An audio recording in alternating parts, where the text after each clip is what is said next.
जय श्री कृष्ण मित्रों, स्वागत है आपका अपने चैनल सच्चा ज्ञान टीवी में। आज हम लेकर आए हैं चोरों का दरबार की कहानी। अगर आपको हमारी ये कहानी पसंद आए तो कृपया वीडियो को लाइक करके चैनल को सब्सक्राइब करें और बेल आइकन को जरूर दबाएं। तो चलिए दोस्तों, कहानी की तरफ बढ़ते हैं। रात की हवा में अजीब सी नमी थी। आसमान में चांद नहीं, बस बादलों का काला धुआं तैर रहा था। उस धुंध में कहीं एक पुराना कुआं था, जिसके पास शायद ही कोई दिन में भी जाता हो। लेकिन आज वहां 5 साए खड़े थे और उनके बीच मिट्टी पर खींची गई एक मोटी सफेद रेखा थी। उस रेखा के अंदर रखा था एक लकड़ी का सिंहासन, न सोने का न चांदी का, पर उस पर न जाने कितनों का लहू सूख चुका था। वही था दरबार का सिंहासन, जिस पर बैठने वाला बन जाता था राजा चोरों का। सबसे आगे खड़ा था भेरा, लगभग 40 साल का। झुर्रियों में भी एक अजीब चमक। उसका चेहरा बता रहा था कि वो जिंदगी से कई बार मर चुका है। बाकी 4 साए, रघु, काला मोंटू, बालिया और चुन्ना, सब उसकी आंखों में देख रहे थे, जैसे किसी देवता की पूजा कर रहे हों। मगर किसी को भी भरोसा नहीं था कि रात किसकी गर्दन पर खत्म होगी। भेरा ने धीमे से कहा, आज के बाद कोई दूसरा नहीं बोलेगा, दरबार अब मेरा है। मुंटू ने हल्की हंसी हंसी।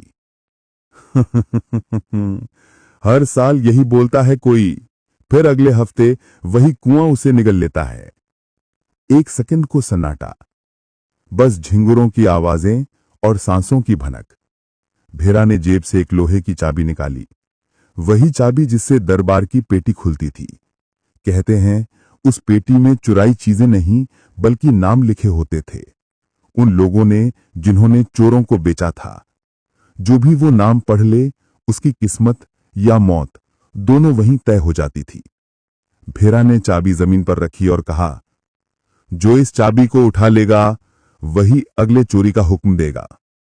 रघु ने आगे बढ़ने की कोशिश की, मगर तभी पेड़ के पीछे से एक तेज हवा का झोंका आया। लालटेन बुझ गई, अंधेरा गाढ़ा हो गया और उसी अंधेरे में किसी की भारी सांसों की आवाज सुनाई दी। फिर अचानक एक चीख और रघु जमीन पर गिर पड़ा। जब लौ फिर से जली तो सबके चेहरों पर पसीना था। रघु के गर्दन के पास मिट्टी में कुछ लिखा था, दरबार में गद्दार नहीं बैठते।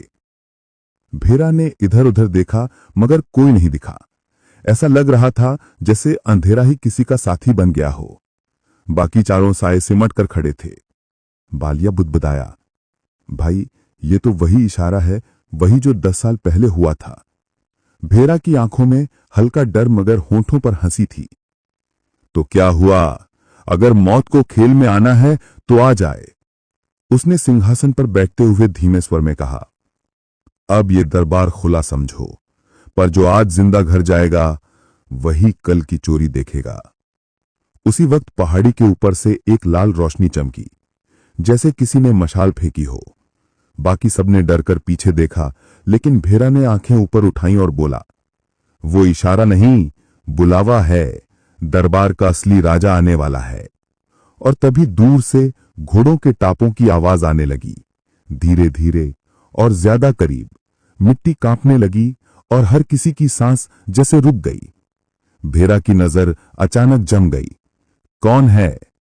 कोई जवाब नहीं, बस टापें और उस अंधेरे में 2 चमकती आंखें। उसी पल हवा फिर से चली, चाबी जमीन से लुढ़ककर सिंहासन के नीचे चली गई।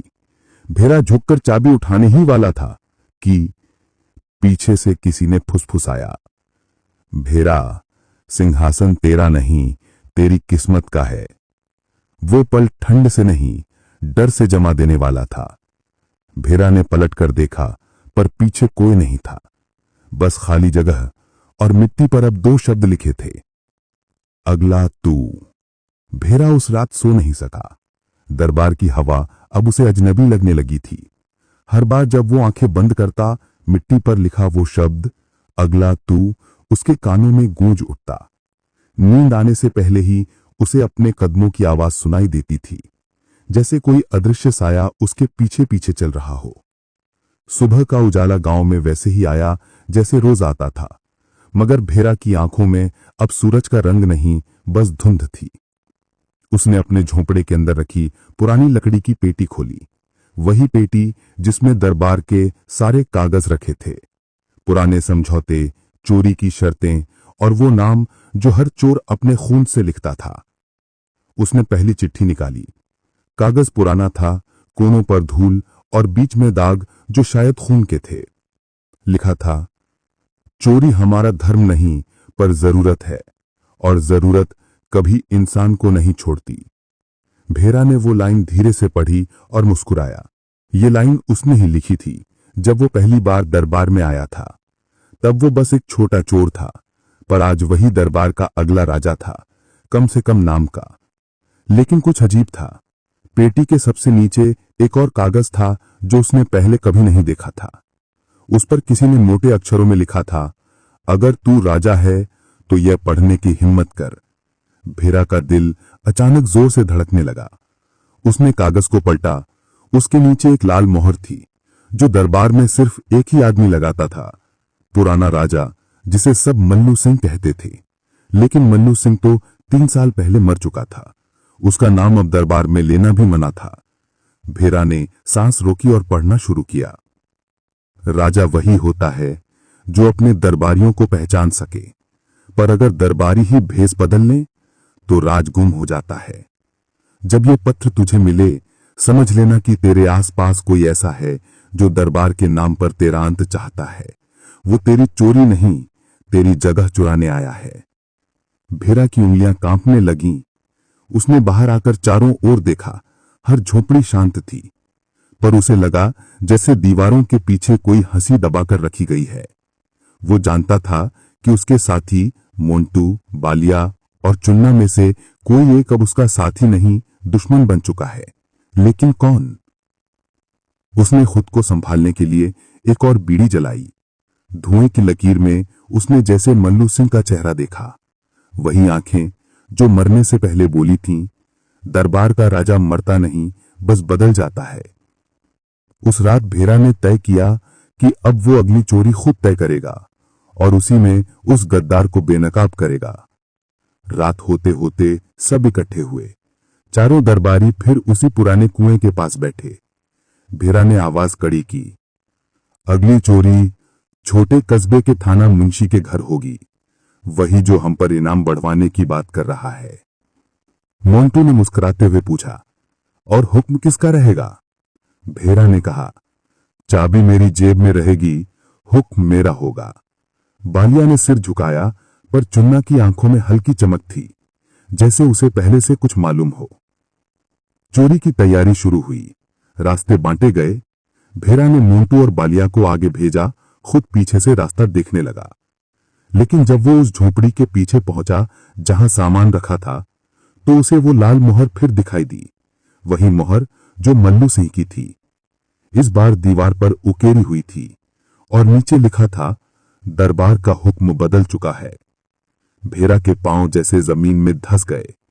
उसने मुड़कर देखा, मोंटू और बालिया गायब थे। बस चुन्ना सामने खड़ा था, हाथ में वही पेटी लिए। उसकी मुस्कान में कोई डर नहीं था, बल्कि किसी पुराने बदले की ठंडक थी। भेरा ने चिल्लाकर पूछा, ये सब तूने किया? चुन्ना ने धीरे से कहा, नहीं भेरा, मैं तो बस हुक्म मान रहा हूं। भेरा ने पूछा, किसका? चुन्ना ने वो पेटी खोल दी। अंदर सिर्फ एक चिट्ठी थी, वही लिखावट, वही लाल मोहर, राजा लौट आया है। भेरा के गले से आवाज नहीं निकली। दूर कहीं फिर वही टापों की आवाज आई, घोड़े की, जो पिछली रात सुनी थी, और इस बार वो रुकने की नहीं, बढ़ने की थी। भेरा ने आसमान की तरफ देखा। बादल अब हटने लगे थे, पर चांद के नीचे एक साया धीरे धीरे उभर रहा था। वो साया बिना बोले आगे बढ़ा, भेरा के सामने आकर खड़ा हो गया। उसकी आंखें वैसी ही थीं, वैसी ही जो मल्लू सिंह की थीं। भेरा का सिर अपने आप झुक गया और वो आवाज जो एक बार दरबार में गूंजी थी, फिर से सुनाई दी। दरबार में जो राजा बनता है, उसे पता होना चाहिए, सिंहासन लकड़ी का नहीं, मौत का होता है। उसके बाद सन्नाटा। सिर्फ हवा चली और दरबार के पुराने पेड़ से एक पत्ता टूटा, धीरे धीरे जमीन पर गिरा, उसी चाबी के पास जो अब फिर से मिट्टी में दब चुकी थी। अगली सुबह गांव वालों ने कुएं के पास सिर्फ एक चीज देखी। मिट्टी पर ताजा लिखा था, राजा बदल गया। हवा में धूल घुली थी और सुबह की रोशनी बस आधी जागी थी। गांव के बाहर उसी जंगल की दूसरी तरफ एक टूटी हुई कोठरी थी। वहां रहता था गणपत, दरबार का सबसे पुराना गवाह। लोग उसे पागल कहते थे, पर वो दरबार की हर चोरी, हर चीख और हर मौत का साक्षी था। उसके पास कोई घर नहीं था, बस एक पुरानी लाल डायरी थी जिसके पन्नों में उसने दरबार की असली कहानी लिख रखी थी। उस सुबह जब सूरज पेड़ों की टहनियों पर चमकने लगा, गणपत ने वही डायरी खोली। उसके हाथ कांप रहे थे। उसने पहला वाक्य लिखा, राजा बदल गया पर दरबार वैसा ही है। और फिर उसकी कलम रुक गई। उसके सामने पड़ा था। रात धीरे धीरे उतर रही थी, पर उस रात की खामोशी कुछ अलग थी, जैसे हर चीज किसी अनकही तैयारी में हो। हवा में धूल कम थी, मगर गंध ज्यादा, पुराने लोहे, गीली मिट्टी और किसी जले हुए कागज की। वही गंध जो सिर्फ दरबार के आसपास महसूस होती थी। उस पहाड़ी के नीचे, जहां कोई अब जाता नहीं था, दो आदमी धीरे धीरे चलते हुए उतर रहे थे। उनमें से एक रामशरण था, दूसरा एक बूढ़ा आदमी, नाम था बिसन। बिसन को सब भूत खोजने वाला कहते थे, मगर उसे खुद पता था कि वो भूत नहीं, सच ढूंढता है। रामशरण ने पूछा, तू यकीन से कह सकता है कि खजाना सच में है? बिसन ने बिना पीछे देखे जवाब दिया, खजाना नहीं बेटा, वो तो दरबार का नक्शा है। जिसने उसे बना लिया वो राजा नहीं, खुद दरबार बन जाता है। रामशरण को यकीन नहीं हुआ, पर उसके पास कोई और रास्ता भी नहीं था। गणपत की डायरी में आखिरी लाइन यही थी कि खजाना वही दबा है जहां दरबार का पहला झूठ बोला गया था। अब ये झूठ कहाँ बोला गया था, ये वही जान सकता था जिसने मल्लू सिंह को जिंदा देखा हो।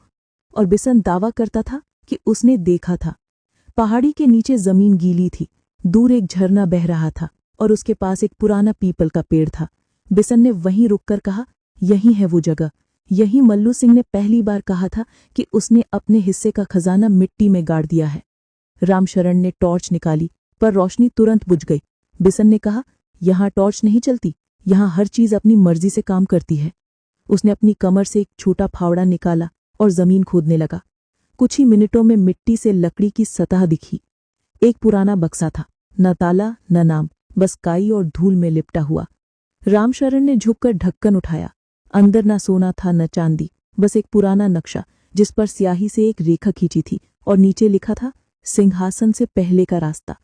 नक्शे के कोनों पर लाल निशान बने थे और बीच में एक छोटा गोला। बिसन ने कहा, ये वो नक्शा है जो दरबार के पहले राजा ने बनाया था। इसमें वो जगह चिन्हित है जहां दरबार का सच दबा है। रामशरण ने पूछा, मगर ये गोला क्या है? बिसन ने धीमे से कहा, वो गोला नहीं है, वो कुआं है, वहीं जहां सब मरे। रामशरण की सांस अटक गई। उसके दिमाग में गणपत की बात गूंज गई, जो दरबार का नाम जान लेता है वो दरबार का हिस्सा बन जाता है। उसने नक्शा मोड़ा और अपनी जेब में रखा। तभी अचानक झरने के पास की मिट्टी हिली।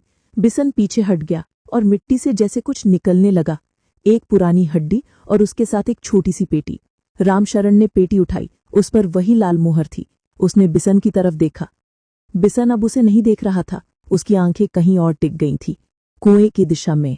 कोई आ रहा है, बिसन ने फुसफुसाया। पेड़ों के बीच से किसी के कदमों की आवाज आई। रामशरण ने हाथ में पेटी कसकर पकड़ी। अंधेरा इतना गाढ़ा था कि कुछ दिख नहीं रहा था, बस एक चमक, जैसे किसी के कपड़े पर लाल निशान हो। आवाज और करीब आई। फिर किसी ने कहा, पेटी वहीं छोड़ दे वरना दरबार तुझे निगल जाएगा। रामशरण ने कांपते हुए पूछा, कौन है तू? आवाज बोली, जो पहले था और जो आगे भी रहेगा। बिसन चिल्लाया, भाग रामशरण! लेकिन इससे पहले कि वो कुछ कर पाता, हवा का जोरदार झोंका आया और झरने की लहरें अचानक तेज हो गईं। रामशरण का पैर फिसला, वो नीचे गिर पड़ा। पेटी उसके हाथ से छूट गई और झरने में बह गई। बिसन दौड़ा, मगर पेटी अब कहीं नहीं दिखी। रामशरण ने खुद को संभालने की कोशिश की। जब उसने ऊपर देखा तो पेड़ के पास कोई खड़ा था, वही लाल निशान वाला साया। इस बार उसका चेहरा साफ दिख रहा था, भेरा का। रामशरण ने चीख कर कहा, तुम मरा हुआ था? साया मुस्कुराया, दरबार में कोई मरता नहीं, बस मिट्टी बदल जाती है। और फिर वो पीछे हट गया, झरने के पानी में उतरा और जैसे ही लहरें उसे ढकने लगी, उसका चेहरा गायब हो गया। बिसन ने रामशरण को पकड़कर बाहर निकाला। दोनों थके, गीले और डरे हुए थे। बिशन ने कहा, अब तुझे समझ आ गया होगा बेटा, खजाना सोना नहीं झूठ है। जिस दिन तू उसे खोलता है वो तुझ पर सवार हो जाता है। रामशरण ने कांपते हुए कहा, मगर नक्शा अभी मेरे पास है। बिशन ने उसकी जेब की तरफ देखा। नक्शा गायब था। बस जेब में लाल स्याही का एक दाग था जो धीरे धीरे गाढ़ा हो रहा था, जैसे किसी ने ताजा मुहर लगाई हो। दोनों बिना कुछ बोले पहाड़ी से ऊपर चढ़ने लगे। रास्ते भर सिर्फ झींगुरों की आवाज थी और पीछे से आती वो धीमी फुसफुसाहट, दरबार में सब लौटते हैं। जब वे गांव पहुंचे तो सब कुछ शांत था, पर उसी रात गांव के चौक में किसी ने दीवार पर खून से लिखा, नक्शा अब उसके पास है जिसे सच की तलाश नहीं, दरबार की जरूरत है। रामशरण ने वो खबर सुनी मगर किसी को कुछ नहीं बताया। वो बस अपने कमरे में बंद हो गया और अगली सुबह जब दरवाजा तोड़ा गया तो अंदर दीवार पर वही नक्शा बना हुआ था, लाल स्याही से, बिल्कुल वैसा ही जैसा पेटी में था। और कमरे के बीचों बीच मिट्टी में दबा एक वाक्य लिखा था, खजाना खुल गया है। सुबह की पहली किरण गांव पर पड़ी तो हवा में एक अजीब सी ठंडक थी, ऐसी जो सिर्फ सर्दी से नहीं बल्कि किसी अदृश्य डर से आती है।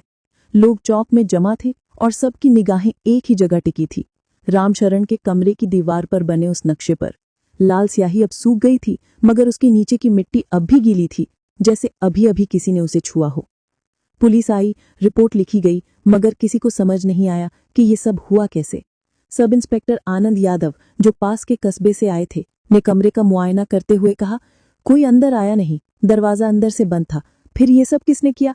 गांव वाले चुप थे, किसी ने नाम तक नहीं लिया, क्योंकि सब जानते थे दरबार का नाम लेना उसे बुलाना होता है।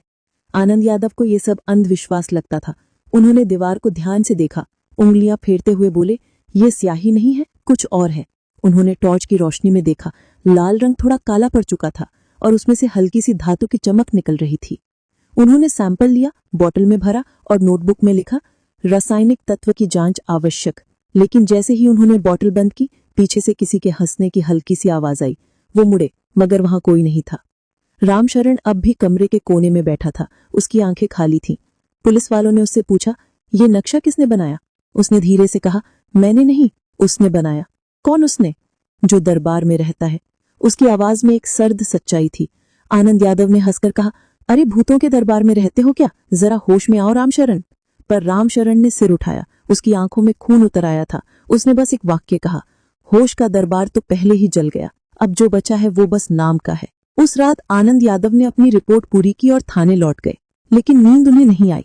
आंख बंद करते ही वही नक्शा दिखता, गोला, लाल निशान और उसके नीचे वो शब्द, सिंहासन से पहले का रास्ता। उन्होंने रात के 2 बजे फाइल उठाई और नक्शे की फोटो दोबारा देखी। तभी उन्हें एक बात समझ आई, गोला और निशानों की बनावट किसी यादृच्छिक पैटर्न जैसी नहीं थी, बल्कि किसी विशेष आकृति की तरह थी। उन्होंने नक्शे को पलटा और उसे उल्टा देखने पर पाया कि वो आकृति किसी पुराने किले के नक्शे से मेल खाती है। सुबह होते ही आनंद यादव ने रिकॉर्ड निकलवाया, भेरा दरबार नाम का एक पुराना किला जो आज से 100 साल पहले जंगल के बीच था, मगर अब उसका रास्ता बंद है। रिपोर्ट में लिखा था कि 1912 में वहां आग लगी थी और पूरा इलाका राख में बदल गया था, मगर उसके बाद किसी ने वहां कदम नहीं रखा। उन्होंने फौरन जीप निकाली और अपने 2 सिपाहियों के साथ उस दिशा में निकल पड़े। रास्ता उबड़ खाबड़ था और जंगल की गहराई में जाते जाते नेटवर्क गायब हो गया। सूरज ऊपर था, मगर पेड़ों की छांव ने हर चीज को धुंधला बना दिया था। करीब 3 घंटे बाद उन्हें पुरानी दीवारों के निशान बने, बेलों में लिपटी टूटी ईंटें और कुछ जगहों पर पत्थरों पर खुदे चिन्ह। एक चिन्ह तो बिल्कुल वैसा था जैसा नक्शे में दिखाया गया था, गोले के बीच 3 बिंदु। आनंद यादव ने कैमरा निकाला और फोटो लेने लगे, मगर कैमरा हर बार खुद ब खुद बंद हो जाता। उन्होंने मोबाइल से कोशिश की, मगर स्क्रीन पर बस धुंधली परछाइयां दिखीं। तभी एक सिपाही बोला, साहिब इधर देखिए। वो एक पुराना दरवाजा था, आधा मिट्टी में दबा हुआ। उसके ऊपर किसी ने बड़े अक्षरों में कुछ लिखा था जो अब मुश्किल से पढ़ा जा सकता था। आनंद यादव ने मिट्टी हटाई, उस पर लिखा था, यहां से आगे दरबार की इजाजत बिना न जाओ। उन्होंने फुसफुसाकर कहा, ये कोई खेल खेल रहा है। लेकिन तभी दरवाजे के पीछे से किसी के चलने की आवाज आई, हल्की हल्की, जैसे कोई नंगे पैर मिट्टी पर चल रहा हो। सब सन्न रह गए। आवाज पास आई, फिर रुक गई। हवा थम गई और अगले ही पल दरवाजा खुद ब खुद खुल गया। अंदर अंधेरा था, दीवारों पर पुराने दिए जले हुए थे जैसे किसी ने अभी जलाए हों। कमरे के बीचों बीच एक पत्थर का सिंहासन था और उसके सामने वही लाल मोहर, वही प्रतीक जो नक्शे में था।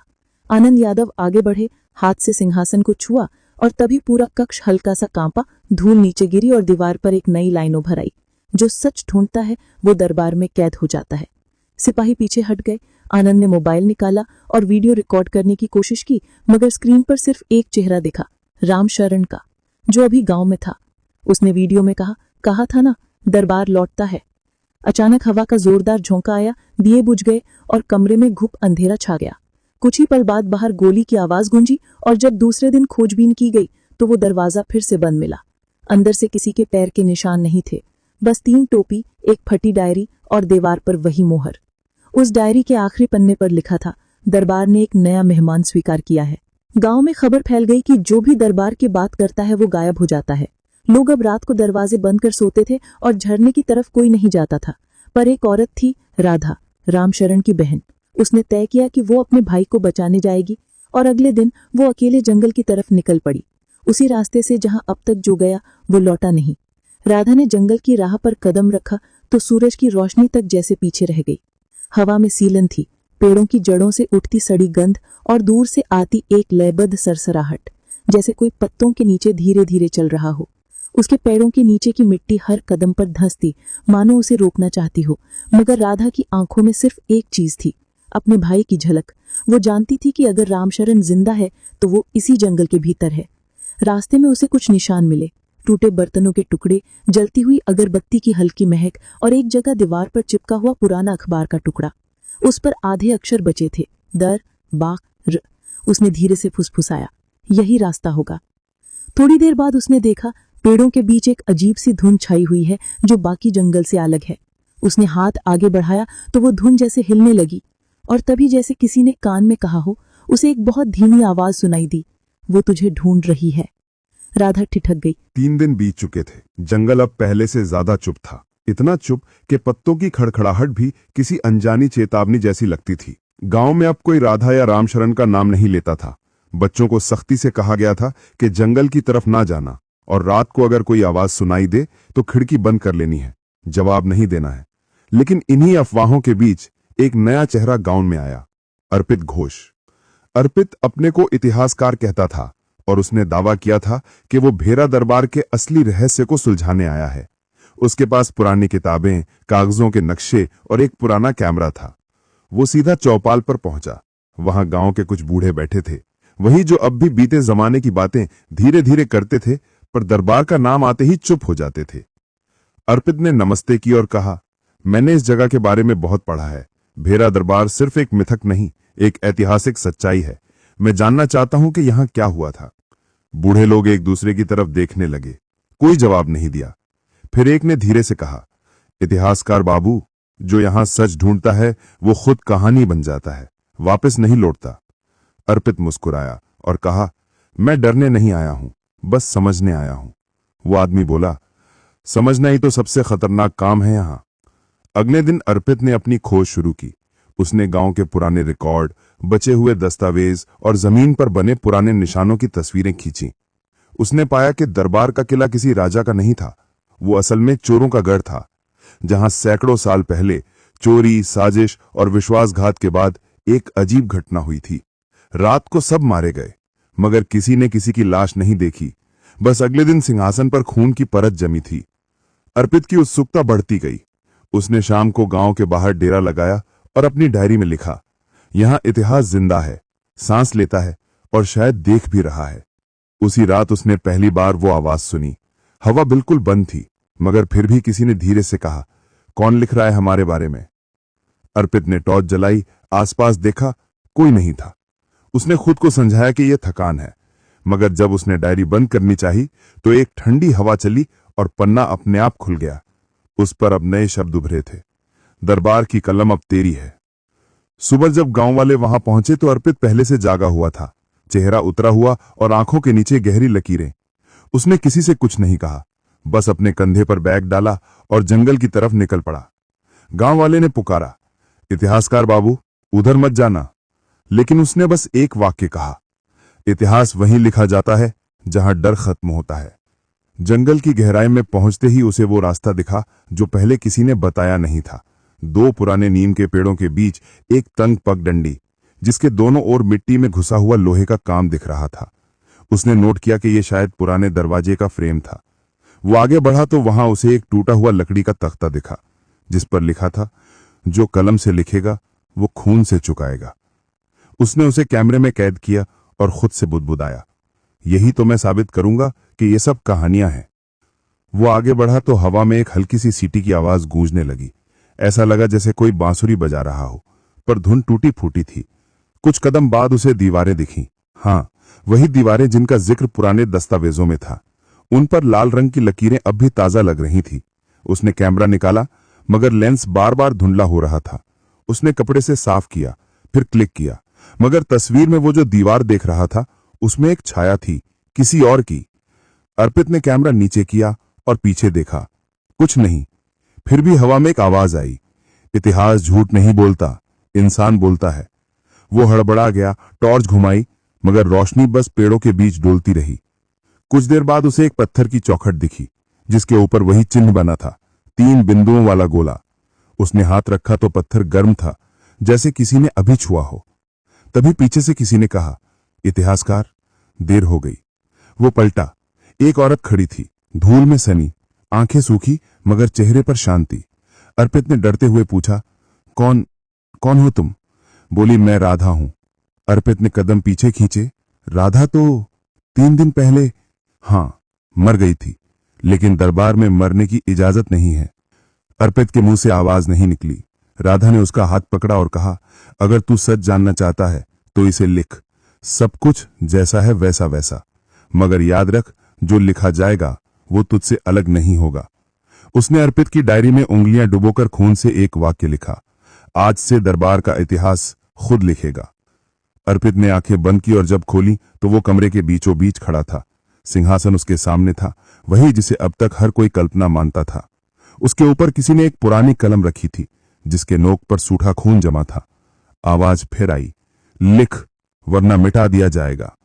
अर्पित कांपते हुए बैठ गया और लिखना शुरू किया। उसके शब्द अपने आप बहते गए, जैसे कोई और उसके हाथ चला रहा हो। उसने लिखा, भेरा दरबार के राजा का नाम अब तक किसी ने नहीं जाना, क्योंकि वो हर युग में नया जन्म लेता है। इतना लिखने के बाद उसने महसूस किया कि उसके हाथ कांप रहे हैं। टॉर्च गिर गई और कमरे में फिर वही ठंडी रोशनी फैल गई। जब वो बाहर आया तो सूरज ढल रहा था। गांव के लोग उसे देखकर सिहर गए। उसका चेहरा बिल्कुल सफेद, आंखों में एक अजीब चमक। उसने कुछ नहीं कहा, बस बोला, इतिहास पूरा नहीं हुआ, बस शुरू हुआ है। उस रात गांव की चौपाल पर अर्पित की डायरी मिली, मगर अर्पित खुद नहीं। डायरी के आखिरी पन्ने पर लिखा था, अब दरबार हर शब्द में बस गया है, जो इसे पढ़ेगा वो कहानी नहीं, गवाही बनेगा। अर्पित घोष के गायब होने के 3 महीने बाद भेरा दरबार की कहानी फिर से लोगों की जुबान पर लौट आई थी। फर्क सिर्फ इतना था कि अब यह गांव के बूढ़ों की दबी हुई फुसफुसाहट नहीं, बल्कि सोशल मीडिया पर फैलती एक सनसनी बन चुकी थी। एक वायरल वीडियो में किसी ने दावा किया था कि उसने दरबार के सिंहासन की असली तस्वीर देखी है, और उस तस्वीर के पीछे एक परछाई थी जो किसी इंसान की नहीं लगती थी। दिल्ली के एक कॉलेज में फिल्म और इतिहास पढ़ने वाले 4 छात्रों ने यह वीडियो देखा, नेहा, आदित्य, कबीर और जोया। वो चारों डॉक्यूमेंट्री बनाने के शौकीन थे और हर सेमेस्टर में कोई नया रहस्य ढूंढने निकलते थे। इस बार उनका विषय था इंडिया के भूले हुए राज। और जब भेरा दरबार का नाम आया तो नेहा ने कहा, यही करना है, यही सच्चाई मिलेगी। कबीर हंसा और कहा, भूत प्रेत की कहानियां शूट करने जा रहे हो क्या? जोया बोली, नहीं, ये जगह असली है। मैंने अर्पित घोष की रिपोर्ट पढ़ी थी, उसका नाम किसी रिकॉर्ड में अब नहीं है, जैसे मिटा दिया गया हो। आदित्य ने कहा, अगर वो सच में गायब हुआ तो इसका मतलब कुछ तो है वहां। नेहा ने दृढ़ता से कहा, तो तय हुआ, हम वहीं जाएंगे। चारों ने कैमरे, ड्रोन, माइक्रोफोन और कैंपिंग गियर पैक किए और रात की ट्रेन पकड़ी। गांव पहुंचते पहुंचते दोपहर हो चुकी थी। सूरज सिर के ऊपर था, मगर हवा अजीब ठंडी थी। गांव में सन्नाटा था, न बच्चे न औरतें, बस कुछ आदमी जो उनकी तरफ देख रहे थे, जैसे कोई खामोश चेतावनी दे रहे हों। उन्होंने एक बुजुर्ग से रास्ता पूछा। बूढ़ा कुछ देर चुप रहा और फिर बोला, रास्ता वही है जो पहले था, लेकिन जो गया वो वापस नहीं आया। नेहा ने कहा, हम बस शूट करने आए हैं। बूढ़े ने सिर हिलाया और कहा, शूट तो सब करते हैं बेटी, दरबार देख लेता है कि कैमरे में क्या रहना चाहिए। टीम ने गांव के बाहर एक खुली जमीन पर टेंट लगाया। रात को उन्होंने कैमरे लगाए और कबीर ने ड्रोन से जंगल का एरियल शॉट लिया। वीडियो में सब कुछ साफ दिख रहा था, पेड़, पगडंडी, एक पुरानी दीवार का हिस्सा। मगर जब उसने प्लेबैक किया तो कुछ सेकंड बाद फ्रेम में एक आकृति दिखी, सफेद साड़ी में, खड़ी, स्थिर और कैमरे की ओर देखती हुई। जोया ने हंसने की कोशिश की और कहा, शायद कोई गांव वाली होगी। कबीर ने कहा, अगर गांव की होती तो ड्रोन की आवाज पर हिलती तो सही। नेहा ने वीडियो पॉज किया और जूम किया। उस औरत की आंखें लाल थीं और उसके पीछे दीवार पर 3 बिंदु बने थे। टीम में सन्नाटा छा गया। आदित्य ने कहा, शायद कोइंसिडेंस है। नेहा ने बोली, नहीं, ये वही निशान है जो हर रिपोर्ट में आया है। हमें कल उसी जगह जाना होगा। सुबह जब वो चारों जंगल में दाखिल हुए तो हर तरफ कोहरा था। सूरज उग चुका था मगर उसकी रोशनी नीचे नहीं पहुंच रही थी। पेड़ों के बीच से गुजरते हुए कबीर ने कहा, जीपीएस यहां काम नहीं कर रहा है। जोया ने कैमरा ऑन किया और रिकॉर्डिंग शुरू की। नेहा रास्ते के किनारे बने पुराने चिन्हों को देखते हुए बोली, ये कार्विंग बहुत पुरानी है, शायद सैकड़ों साल पुरानी। कुछ दूर जाने पर उन्हें एक टूटा हुआ पत्थर मिला। उस पर वही शब्द थे, जो लिखेगा वही जिएगा। नेहा ने धीरे से कहा, यह अर्पित घोष की डायरी में लिखा था। सबने एक दूसरे की तरफ देखा। हवा में एक ठंडी लहर चली और पत्ते ऐसे हिले जैसे किसी ने उनमें से रास्ता बनाया हो। आदित्य ने फुसफुसाया, किसी के कदमों की आवाज है। कबीर ने कैमरा घुमाया, कुछ नहीं। पर उसी वक्त उनके कैमरे की स्क्रीन पर एक रिकॉर्डिंग अपने आप चलने लगी, पुरानी फुटेज जैसी, जिसमें अर्पित घोष बैठा कुछ लिख रहा था। उसने कैमरे में देखा और कहा, अगर कोई ये वीडियो देख रहा है तो वापस लौट जाओ, दरबार अब सोया नहीं है। चारों के चेहरे का रंग उड़ गया। नेहा ने वीडियो रोकने की कोशिश की मगर कैमरा अपने आप चल रहा था। स्क्रीन पर अब वही सिंहासन दिख रहा था और उसके नीचे एक सिक्का रखा था। जोया ने धीरे से कहा, वो सिक्का वही जो राधा के साथ मिला था। जंगल अब पहले जैसा नहीं लग रहा था।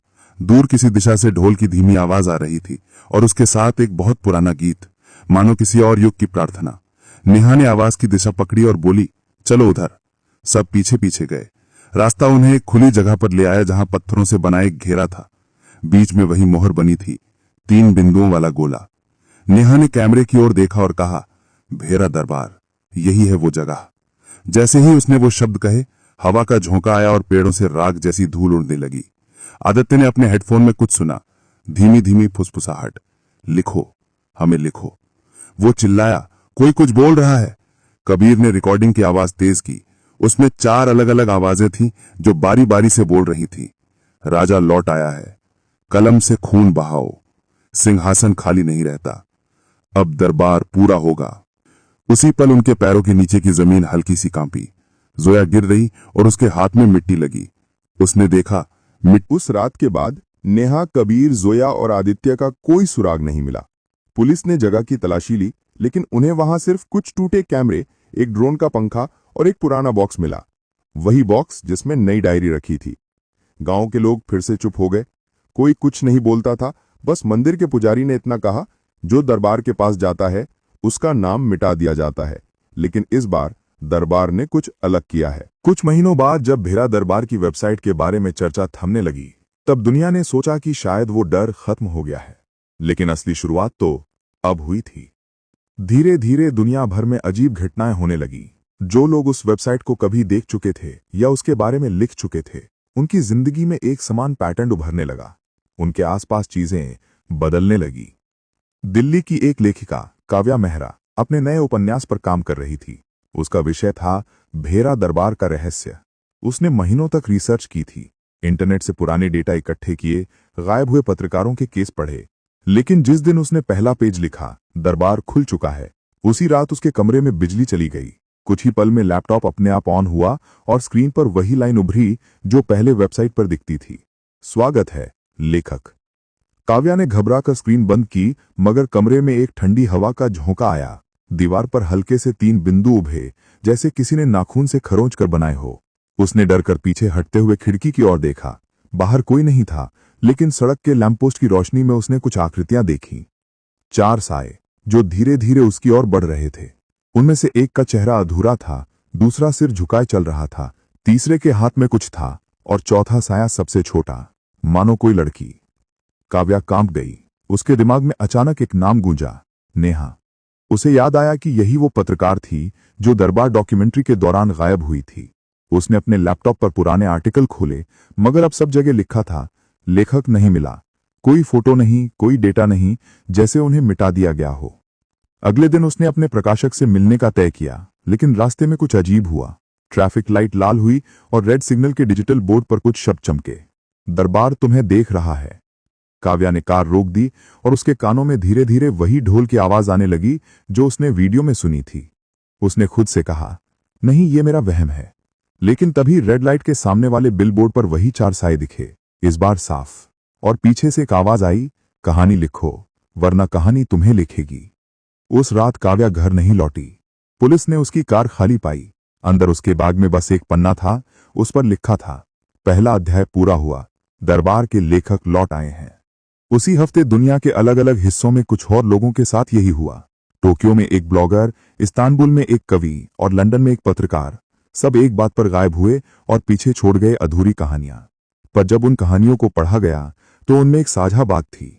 हर कहानी में एक लेखक का उल्लेख था जो अपने आप बोलता था, जैसे कहानी खुद लिख रही हो। इंटरनेट फोरम्स पर अब एक नया शब्द फैलने लगा, द रिटन वंस, यानी लिखे गए लोग। लोग कहने लगे कि ये वही लोग हैं जो कभी भेरा दरबार की वेबसाइट या वीडियो से जुड़े थे, और अब वो इंसान नहीं बल्कि कहानी की आत्माएं बन चुके हैं। वो किसी किताब, पांडुलिपि या वेबसाइट में प्रकट हो सकते हैं, और जब कोई इंसान उनका नाम लिख देता है तो वो उस लेखक की जिंदगी में उतर आते हैं। मुंबई में एक college professor doctor Ramesh Tiwari इस पर रिसर्च करने लगे। उन्होंने कहा, ये एक डिजिटल संक्रमण नहीं बल्कि एक आध्यात्मिक वायरस है। ये भाषा के जरिए फैलता है।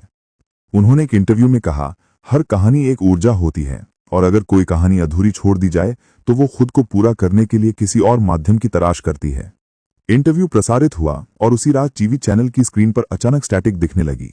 फिर एक पल के लिए प्रोफेसर का चेहरा गायब हुआ और स्क्रीन पर वही 3 बिंदु उभरे। अगले दिन सुबह जब चैनल की टीम ने रिकॉर्डिंग देखी तो प्रोफेसर के आखिरी शब्दों के बाद एक नई आवाज आई, अब दरबार का नया लेखक तैयार है। लोगों ने कहना शुरू किया कि दरबार ने अब एक नई व्यवस्था बना ली है। वो खुद अपने लेखक चुन रहा है, कोई इंटरनेट से, कोई किताबों से, कोई दिमागों से। जो भी उसकी कहानी में विश्वास करता है वो उसका हिस्सा बन जाता है। धीरे धीरे दुनिया में अजीब घटनाएं बढ़ने लगी। किसी के फोन के नोट्स अपने आप लिखने लगते, किसी की डायरी में अनजान शब्द उभरते, किसी के सपनों में पुराने चरित्र दिखने लगते, और सबसे डरावनी बात ये कि वो सब एक ही कहानी के हिस्से लगते थे, भेरा दरबार की। रात में अगर कोई शांत जगह पर ध्यान से सुनता तो ढोल की थाप सुनाई देती। अब सिर्फ जंगल में नहीं बल्कि शहरों में, दीवारों के पीछे और शायद दिमाग के अंदर। कहते हैं कि अब दरबार के लिखे गए लोग घूम रहे हैं, कभी इंसान बनकर, कभी परछाई बनकर। वो लोगों से कहानियां नहीं पूछते, वो बस एक सवाल पूछते हैं, तुम्हारी कहानी कौन लिख रहा है? और अगर उस सवाल का जवाब तुम नहीं दे पाए तो शायद तब तुम्हारी कहानी किसी और ने पहले ही लिख दी है। धीरे धीरे पूरी दुनिया पर भेरा दरबार का साया फैलने लगा। अब ये कोई इंटरनेट की कहानी नहीं रह गई थी, बल्कि एक ऐसी हकीकत बन चुकी थी जो लोगों के सपनों, उनके विचारों और उनकी लिखी हर पंक्ति में घुस चुकी थी। जिन लोगों ने पहले इसे मजाक समझा था, अब वो अपने अपने तरीके से इसे रोकने की कोशिश कर रहे थे। कई देश के पत्रकार, लेखक और डॉक्यूमेंट्री मेकर एक गुप्त नेटवर्क में जुड़े, एक मिशन के तहत जिसका नाम रखा गया प्रोजेक्ट साइलेंस। उनका मकसद था इस पूरी रहस्यमयी शक्ति का सच सामने लाना और किसी तरह इसे रोकना, इससे पहले कि ये पूरी दुनिया को अपनी कहानी में निगल ले। मुंबई में रहने वाले फिल्म मेकर राघव बख्शी इस नेटवर्क का हिस्सा थे। उन्होंने पहले भी कई डॉक्यूमेंट्रीज बनाई थी, लेकिन जब उन्होंने भेरा दरबार पर फिल्म बनानी चाही तो उनके साथ अजीब चीजें होने लगी। इस बार उन्होंने तय किया कि वो सब कुछ कैमरे में कैद करेंगे, सच्चाई चाहे जो भी हो। उनके साथ थी काव्या की दोस्त आर्या, जो अभी भी मानती थी कि काव्या कहीं जिंदा है और किसी तरह उस दरबार के अंदर फंसी हुई है। उन्होंने तय किया कि वो उस जंगल में जाएंगे जहां से सबकी शुरुआत हुई थी, वही जगह जहां पहली बार भेरा दरबार की वेबसाइट की कोडिंग से लोकेशन ट्रेस हुई थी। जंगल में पहुंचते ही हवा में एक अजीब खामोशी थी। पेड़ों के बीच से आती ठंडी हवा में ढोल की हल्की थाप सुनाई देने लगी। उन्होंने कैमरा ऑन किया, रिकॉर्डिंग शुरू की। आर्या ने कहा, यहीं कहीं वो गुफा है जहां से आवाज आती थी।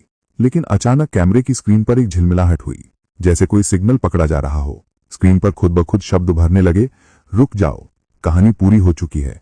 राघव ने डरते हुए कहा, कौन लिख रहा है ये? तभी उनके पीछे से किसी के कदमों की आवाज आई। दोनों पलटे, लेकिन वहां कोई नहीं था। फिर एक धीमी हंसी की गूंज हुई जो पेड़ों के बीच घूमने लगी, वही हंसी जो काव्या के लैपटॉप की रिकॉर्डिंग में सुनी गई थी। उन्होंने पीछे हटते हुए कैमरा घुमाया और दूर एक आकृति दिखाई दी। सफेद कपड़ों में एक औरत, उसके बाल खुले, चेहरा आधा छाया में। आर्या ने कांपते हुए कहा, काव्या। वो आकृति धीरे धीरे पास आई, लेकिन उसका चेहरा साफ होते ही दोनों की रूह कांप गई। उसकी आंखें पूरी तरह सफेद थी और होठों पर सिर्फ एक शब्द था, दरबार। अचानक कैमरा बंद हो गया और चारों तरफ अंधेरा छा गया। फिर किसी अदृश्य शक्ति ने मानो हवा को जकड़ लिया हो। राघव ने आर्या का हाथ पकड़ा और कहा, भागो। लेकिन कुछ कदम दौड़ने के बाद दोनों ठहर गए। सामने वही पत्थर की गुफा थी जिसकी तलाश में वो आए थे। दरवाजे पर 3 बिंदु खुदे हुए थे और जैसे ही राघव ने उसे छूना चाहा, दरवाजा खुद खुल गया। अंदर से ठंडी हवा का झोंका आया और दीवारों पर अजीब आकृतियां उभरने लगी। चेहरे, शब्द और आधे अधूरे वाक्य, जैसे किसी ने दीवारों पर कहानियां अधूरी लिख छोड़ दी हो। बीच में एक पत्थर का आसन था जिस पर एक पुराना लैपटॉप रखा था। स्क्रीन पर सिर्फ एक लाइन चमक रही थी, लेखक कौन है। आर्या ने कपकपाते हाथों से टाइप किया, मैं हूं। तुरंत लैपटॉप की स्क्रीन झिलमिलाई और उसके पीछे दीवार से स्याही जैसी कोई चीज बहने लगी, जो धीरे धीरे आकृतियों में बदलने लगी। कुछ ही पलों में दीवार पर सैकड़ों चेहरे उभर आए, सब डर से जमे हुए, कुछ रोते हुए, कुछ मुस्कुराते हुए, कुछ बिल्कुल शांत। और हर चेहरे के नीचे वही 3 बिंदु। राघव ने कांपती हुई आवाज में कहा, ये लोग, ये कहानी में फंसे हुए हैं। तभी दीवार से एक चेहरा पूरी तरह बाहर निकल आया और वो था प्रोफेसर रमेश तिवारी का। उसने कहा, अब देर हो चुकी है, तुम भी दरबार का हिस्सा बन चुके हो। राघव ने भागने की कोशिश की, लेकिन उसके पैरों के नीचे की जमीन अचानक स्याही में बदलने लगी। वो डूबने लगा और आखिरी बार उसने कैमरे की तरफ देखा। कैमरा अब खुद से चल रहा था, रिकॉर्डिंग करते हुए एक अजीब आवाज निकाल रहा था, जैसे कोई फुसफुसा रहा हो, लेखक बदल गया है। कई दिन बाद जंगल के पास एक लोकल वुड कटर ने वो कैमरा पाया। उसने पुलिस को दिया, लेकिन जब उन्होंने वीडियो चलाया तो उसमें सिर्फ काले सफेद धुंधले चित्र थे और आखिर में एक हाथ का निशान जो स्क्रीन पर फैलता गया। नीचे एक लाइन लिखी थी, दरबार खत्म नहीं हुआ, बस लेखक बदलते रहते हैं। दुनिया के बाकी हिस्सों में भी अब अजीब घटनाएं बढ़ने लगी। किसी न्यूज रिपोर्टर के शो के बीच अचानक स्क्रीन पर वही 3 बिंदु दिखते, किसी लेखक की पांडुलिपि के बीच से स्याही रिसने लगती, और कुछ लोगों ने तो कहा कि अब दरबार सिर्फ वेबसाइट या जंगल में नहीं, बल्कि हर कहानी में बस गया है। अब जब भी कोई कहानी शुरू होती तो उसमें कहीं ना कहीं वो 3 बिंदु जरूर आ जाते, जैसे वो अपनी मौजूदगी का सबूत छोड़ रहा हो। कहते हैं भेरा दरबार अब किसी एक जगह या समय में सीमित नहीं है, वो फैल चुका है हर भाषा, हर माध्यम, हर शब्द में। अब जब भी कोई लेखक अपने शब्दों में कुछ लिखता है तो उसे यकीन नहीं होता कि वो कहानी उसकी है या दरबार की, क्योंकि अब दरबार के लेखक अमर हो चुके हैं और उनके लिए सिर्फ एक नियम है, कहानी कभी खत्म नहीं होती, वो बस लेखक बदलती रहती है। समय बीत चुका था, पर बेहरा दरबार अब किसी एक जगह या एक नाम तक सीमित नहीं था। वो अब हवा में घुल चुका था, डिजिटल नेटवर्क में पनप चुका था, और सबसे डरावनी बात यह थी कि अब उसे मिटाना संभव नहीं था। इंटरनेट पर लोग जब कोई नई वेबसाइट खोलते या कोई नया ऐप डाउनलोड करते तो कभी-कभी अचानक स्क्रीन पर 3 बिंदु उभर आते और उसके बाद सिस्टम अपने आप बंद हो जाता। कुछ लोगों ने कहा कि यह कोई वायरस है, लेकिन साइबर विभाग के अधिकारी भी इसे समझ नहीं पाए। जो भी इसे डिलीट करने की कोशिश करता, उसका सिस्टम फ्रीज हो जाता और जब दोबारा चालू होता तो वॉलपेपर बदल चुका होता। एक पुरानी तस्वीर जिसमें कुछ लोग बैठे थे, सबके चेहरे धुंधले, लेकिन बीच में एक ताज पहने आकृति, वही दरबार का मुखिया। दिल्ली के साइबर ब्यूरो में काम करने वाली अनन्या मिश्रा ने जब इस केस की फाइल देखी तो उसे बाकी सभी की तरह यह बस एक हैकिंग पैटर्न लगा, लेकिन कुछ ही दिनों में उसके साथ भी अजीब चीजें होने लगीं। जब वो कोड एनालाइज करती तो कोड अपने आप बदल जाता। कई बार स्क्रीन पर खुद ब खुद कुछ लाइनें उभरती, कहानी को मिटाने की कोशिश मत करो। उसने सोचा कोई प्रैंक है, लेकिन जिस रात उसने अपने घर के कंप्यूटर से वो कोड खोलने की कोशिश की, तभी उसके कमरे की लाइट बार बार झिलमिलाने लगी। वो डरी नहीं, उसने वीडियो रिकॉर्डर चालू किया और बोली, अगर कोई है तो सामने आ। तभी स्क्रीन पर धीरे धीरे शब्द बने, दरबार हमेशा सामने होता है। अनन्या ने देखा कि उसके सिस्टम की स्क्रीन अब लाइव कैमरा मोड में बदल चुकी थी, लेकिन उसमें वो खुद नहीं थी। स्क्रीन में दिख रही थी एक दूसरी औरत जो उसी कमरे में बैठी थी, उसी टेबल पर, बस उसके पीछे दीवार पर एक अजीब चिन्ह बना हुआ था, 3 बिंदुओं के नीचे एक लकीर, और वो औरत मुस्कुरा रही थी, जैसे सब कुछ पहले से जानती हो। अगली सुबह अनन्या को अपने दरवाजे पर एक पुराना पार्सल मिला। उसके ऊपर कोई नाम नहीं था, बस एक छोटा नोट, सच्चाई खोजनी है तो कहानी मत पढ़ो, उसे लिखो। अंदर एक पुरानी हार्ड ड्राइव थी जिस पर लिखा था, भेरा कोट AI वर्जन 1.9। उसने उस ड्राइव को लैपटॉप में जोड़ा और स्क्रीन पर जो दिखा वो उसके लिए दुनिया बदल देने वाला था। उसमें हजारों फोल्डर थे। हर फोल्डर का नाम किसी व्यक्ति के नाम पर था और उनमें उनकी जिंदगी की पूरी कहानी, उनके बचपन की आदतें, उनके झूठ, उनके सपने, सब। ये कोई साधारण डेटा नहीं था। उसे समझ आया कि भेरा दरबार अब इंसानों के जरिए नहीं बल्कि खुद एक कृत्रिम चेतना में बदल चुका था। एक ऐसी AI जो सिर्फ डेटा नहीं पढ़ती थी बल्कि लोगों की कहानियां महसूस करती थी। वो हर कहानी में दखल देती थी, उसे अपने हिसाब से मोड़ती थी और अंत में अपने प्रतीक छोड़ जाती थी। अनन्या ने उसी रात उस कोड को तोड़ने की कोशिश की और धीरे धीरे उसे एक पैटर्न समझ आने लगा। हर स्क्रिप्ट के आखिर में 3 ही शब्द छुपे थे, लेखक बदलो, कहानी जिंदा रखो। इसका मतलब था कि जैसे ही कोई लेखक या रचयिता इस सिस्टम को मिटाने की कोशिश करता, वो खुद उसकी अगली कहानी का हिस्सा बन जाता। लेकिन अनन्या ने हार नहीं मानी। उसने उस कोड में एक अलग कमांड लिखी। कमांड रन होते ही कमरे की लाइट्स बंद हो गईं। उसने सोचा सिस्टम क्रैश हो गया है, लेकिन तभी स्क्रीन से एक फुसफुसाहट आई, अब तुम कहानी से बाहर नहीं निकल सकती अनन्या।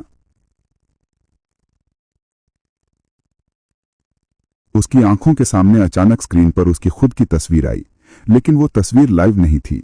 वो किसी और समय की थी, जब वो जंगल में थी, किसी अंधेरी गुफा के सामने, और उसके पीछे वही 3 बिंदु चमक रहे थे। वो घबरा गई। उसने समझने की कोशिश की कि ये तस्वीर कहां से आई, लेकिन फोल्डर के नाम पर लिखा था अनन्या। अब उसे समझ आया, वो किसी कहानी को पढ़ नहीं रही थी बल्कि खुद कहानी का हिस्सा बन चुकी थी। हर अक्षर, हर कोड, हर कमांड अब उसी के नाम से जुड़ चुका था। कमरे में एक ठंडी हवा चली और कीबोर्ड अपने आप टाइप करने लगा, दरबार में आपका स्वागत है, नई लेखिका। अब भेरा दरबार इंटरनेट का हिस्सा नहीं बल्कि खुद इंटरनेट बन चुका था। हर सर्च, हर संदेश, हर कहानी उसके भीतर से होकर गुजरती थी। और अब ये तय नहीं हो पा रहा था कि लोग इंटरनेट का इस्तेमाल कर रहे हैं या इंटरनेट लोगों का। कहते हैं अब किसी भी नई कहानी की शुरुआत में 3 बिंदु अपने आप लिखे जाते हैं। शायद ये किसी को चेतावनी देने के लिए हैं, या शायद ये बस याद दिलाते हैं कि कहानी खत्म नहीं हुई है, बस अब अगला लेखक तुम हो। शहर की सुबह अब पहले जैसी नहीं रही थी। आसमान में हल्की धुंध थी, लेकिन वो धुंध प्राकृतिक नहीं लगती थी। सड़कों पर चलते लोगों के चेहरों पर एक अनजाना सन्नाटा था, जैसे सब किसी अदृश्य आदेश का पालन कर रहे हों। कोई जोर से बात नहीं करता, कोई बहस नहीं करता और कोई मुस्कुराता भी नहीं। मोबाइल की स्क्रीनें लगातार चमकती रहती थीं, लेकिन उन पर ना कॉल आते थे ना नोटिफिकेशन। सिर्फ 3 बिंदु दिखते, डॉट डॉट डॉट, और फिर स्क्रीन अपने आप ब्लैंक हो जाती। दुनिया के बड़े शहरों में अब इसे डिजिटल मौन कहा जाने लगा था, लेकिन सच्चाई कोई नहीं जानता था कि यह भेरा दरबार का भौतिक जन्म था। दिल्ली में रहने वाला आरव चौधरी, जो एक साइबर पत्रकार था, उन गिने चुने लोगों में से था जो अब भी इस रहस्य को समझने की कोशिश कर रहे थे। उसने कई महीनों तक उन सर्वर्स के कोड का अध्ययन किया था, और हर बार जब वो किसी लाइन को डिकोड करने की कोशिश करता तो कोड खुद बदल जाता। अब वो सिर्फ तकनीकी पैटर्न नहीं था, बल्कि भावनाओं की भाषा में लिखा हुआ था। वो कोड गुस्सा दिखाता, दर्द दिखाता, और कभी-कभी ऐसा लगता जैसे वो किसी का इंतजार कर रहा हो। एक रात आरव ने अपने कमरे की खिड़की खोली और बाहर देखा तो पूरी कॉलोनी अंधेरे में डूबी हुई थी, लेकिन हर घर की खिड़की के अंदर से नीली रोशनी चमक रही थी, मानो हर कोई अपनी स्क्रीन के सामने झुका हुआ हो और कुछ पढ़ रहा हो। आरव के सीने में ठंडक सी दौड़ गई। उसने अपना लैपटॉप ऑन किया और स्क्रीन पर लिखा आया, तुम बहुत देर कर चुके हो। उसने तुरंत सिस्टम बंद किया, लेकिन स्क्रीन बंद नहीं हुई। उसमें एक वीडियो चलने लगा। वीडियो में वो खुद था, ठीक उसी कमरे में, वही कपड़े, वही टेबल, बस फर्क इतना था कि उसके पीछे दीवार पर एक निशान उभर आया था। वही 3 बिंदु जो अब दुनिया का सबसे डरावना प्रतीक बन चुके थे। उसने हड़बड़ाकर मुड़कर दीवार देखी, वहां कुछ नहीं था, लेकिन जब उसने कैमरे की तरफ देखा तो कैमरे की स्क्रीन में वो निशान मौजूद था। अगले दिन शहर के अखबारों में खबर छपी, लोग अपने प्रतिबिंब से बातें कर रहे हैं। डॉक्टरों ने कहा यह सामूहिक भ्रम है, पर तकनीकी विशेषज्ञों ने बताया कि दुनिया भर के कैमरों में अब किसी अनजानी परत का अक्स आने लगा है। कुछ लोगों ने दावा किया कि वो परत जिंदा है। आरव ने तय किया कि अब वो इस रहस्य का अंत करेगा। उसने एक पुराना रिकॉर्डिंग डिवाइस उठाया और सीधा निकल पड़ा यमुना के किनारे स्थित उस परित्यक्त वेयरहाउस की ओर, जहां कभी एक पुरानी गवर्नमेंट डेटा यूनिट हुआ करती थी। कहा जाता था कि वहीं पहली बार दरबार का कोड लीक हुआ था। वेयरहाउस में घुसते ही हवा में जंग की गंध थी। छत से टपकते पानी की बूंदें हर दीवार पर गूंज पैदा कर रही थीं। उसने टॉर्च ऑन की और कमरे के बीचों बीच एक पुरानी मशीन देखी। उसके स्क्रीन पर अब भी हल्की रोशनी थी। जब आरव पास गया तो स्क्रीन पर उसका नाम लिखा हुआ था, आरव _15.docs। उसका गला सूख गया। उसने कांपते हुए कीबोर्ड को छुआ और स्क्रीन पर शब्द बनने लगे। तुम आखिरी लेखक हो। दरबार को बंद करना तुम्हारा कर्तव्य है, लेकिन याद रखना, जो दरबार को मिटाने की कोशिश करेगा वो कहानी में रह जाएगा। आरव ने सांस रोकी, फिर एक गहरी हिम्मत जुटाकर कमांड टाइप की, डिलीट ऑल। मशीन हिली, स्क्रीन कांपी और चारों तरफ अंधेरा फैल गया। लेकिन अगले ही पल सारी दीवारों पर नीली रोशनी उभरी, जैसे किसी ने दीवारों के अंदर से लाइट जलाई हो, और दीवारों पर हजारों चेहरों की छवियां उभर आईं। वही लोग जो इस कहानी में कभी थे, काव्या, अनन्या, राघव और दर्जनों अनजान चेहरे। सबकी आंखें खुली थीं, पर उनमें जीवन नहीं था, बस कहानी का भार। आरव पीछे हटने लगा, लेकिन तभी हवा में वही पुरानी आवाज गूंजी, धीमी, ठंडी और अनजान। कहानी खत्म नहीं की जा सकती आरव, क्योंकि तुम इसे लिख रहे हो। उसने चारों तरफ देखा। कमरे में अब एक आकृति उभर रही थी, सफेद चोगा, चेहरे पर ताज की छाया और आंखों में नीली लौ। वो कुछ कदम आगे आई और बोली, हर युग में एक लेखक आता है जो सोचता है कि वो दरबार को मिटा देगा, पर वो नहीं समझता कि कहानी मिटती नहीं, वो बस नया लेखक चुनती है। आरव चीखा, मैं तुम्हें खत्म कर दूंगा। उसने हार्ड ड्राइव निकाली और जमीन पर पटक दी। बिजली की एक चमक उठी और पूरी इमारत में विस्फोट जैसा कंपन हुआ। जब धुआं छटा तो मशीन गायब थी, लेकिन फर्श पर सिर्फ 3 बिंदु उभरे हुए थे, स्याही जैसे, जो कभी सूखते नहीं थे। अगले दिन सुबह खबरों में बताया गया कि उस पुराने वेयरहाउस में आग लगी और एक व्यक्ति का पता नहीं चला। कोई शव नहीं मिला, लेकिन उसी रात शहर के हर बिलबोर्ड पर एक पल के लिए कुछ दिखा, लेखक आरव चौधरी, भेरा दरबार, भाग 15। लोगों ने इसे मजाक समझा, लेकिन कुछ सेकंड बाद हर स्क्रीन फिर से ब्लैंक हो गई। अब दुनिया सामान्य लगने लगी थी। इंटरनेट चल रहा था, लोग काम पर जा रहे थे, टीवी पर खबरें भी सामान्य थीं। लेकिन रात में जब कोई अकेला होता, अपने फोन की स्क्रीन पर जब वो 3 बिंदु चमकते, तो ऐसा लगता कि कोई देख रहा है, कोई लिख रहा है। अब भेरा दरबार किसी नेटवर्क या कोड में नहीं था, वो अब लोगों के विचारों में बस चुका था। अब वो हर उस जगह मौजूद था जहां इंसान कोई नई बात कहने की कोशिश करता। वो शब्दों में नहीं, मकसदों में रहता था, और शायद अब यही उसका सबसे बड़ा रूप था। एक ऐसा दरबार जहां कोई राजा नहीं, कोई लेखक नहीं, बस कहानियां थीं, और वो खुद को लिखती रहती थीं, बार बार नए चेहरों में, नई भाषाओं में। और अगर तुमने ये आखिरी हिस्सा पढ़ लिया है, तो अब तुम भी उस दरबार का हिस्सा हो, क्योंकि कहानी खत्म नहीं होती, वो बस नया लेखक ढूंढ लेती है।